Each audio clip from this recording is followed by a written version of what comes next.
Hello everyone, అందరికీ నమస్కారం. ఈరోజు మన శంకర జయంతి సందర్భంగా నేను ఒక తామర పువ్వు ముగ్గు నా డే స్టార్ట్ చేశాను. మార్నింగ్తో ముగ్గు వేసి ప్రారంభించి సింపుల్గానే వచ్చిందండి. ఇలాగ తామర పువ్వులు వేసి పైన లైన్ వేశాను. దానికి పైన ఒక తామర పువ్వులు వేసి ఎర్రమట్టి, జేగూరు మన్ను అంటారు, ఎర్రమట్టితో చాలా చక్కగా అలంకరించాను. చూడండి, సింపుల్గా ఉంది కాబట్టి మీ అందరికి కూడా చాలా బాగా నచ్చుతుంది. చాలా అంటే చాలా సింపుల్గా అవుతుంది, అంతే. అలా వేసేసి డబుల్ లైన్ వేసాను. మళ్ళీ డబుల్ లైన్ వేస్తే బాగుంటుందని డబుల్ లైన్ వేసి చాలా అంటే చాలా బాగుంది. ఆ తర్వాత సౌందర్యలహరి పారాయణం జరిగింది మా గురువు గారి ఇంట్లో. మా గురువు ఈరోజు శంకర జయంతి సందర్భంగా ఇంట్లో శంకరాచార్యుల వారికి పూజ జరిపించుకుని అటు తర్వాత మా గురువు గారింటికి వెళ్ళి, నాకు దగ్గరే అందువల్ల ఈసారి వెళ్ళగలిగాను పారాయణానికి. చాలా అంటే చాలా బాగా జరిగింది పారాయణం. ఆ పిక్స్ కూడా యాడ్ చేస్తున్నాను నేను. ఆ తర్వాత సౌందర్యలహరి అయిపోయిన తర్వాత తోటకాష్టకం, దాన్ని అందరం కలిసి పారాయణం చేసి అక్కడే గురువుగారింట్లో చాలా చక్కగా బాగా జరిగింది.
నేను చెప్పాను కదా, మన ఇంట్లో ఈరోజు శంకర జయంతి సందర్భంగా నిన్న ఈ విధంగా నేను ఏర్పాటు చేసుకొని పూజ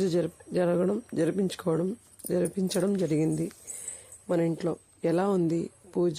మీ అందరూ శంకర జయంతిని ఏ విధంగా చేసుకున్నారు పూజ? నేనైతే ఈ విధంగా చేసుకున్నాను సింపుల్గానే. ఎందుకంటే సౌందర్యలహరి పారాయణానికి వెళ్ళాలి కాబట్టి చాలా త్వరగా పూర్తి చేసుకుని వెళ్ళిపోయాను అక్కడికి. మా గురువు గారింటికి వెళుతున్నానని చెప్పాను కదా, అక్కడికి వెళ్ళి తర్వాత అక్కడ వాళ్ళ ఇంట్లో అన్నిటినీ చేసి పూజ అంతా అయిన తర్వాత తోటకాష్టకం కూడా చెప్పి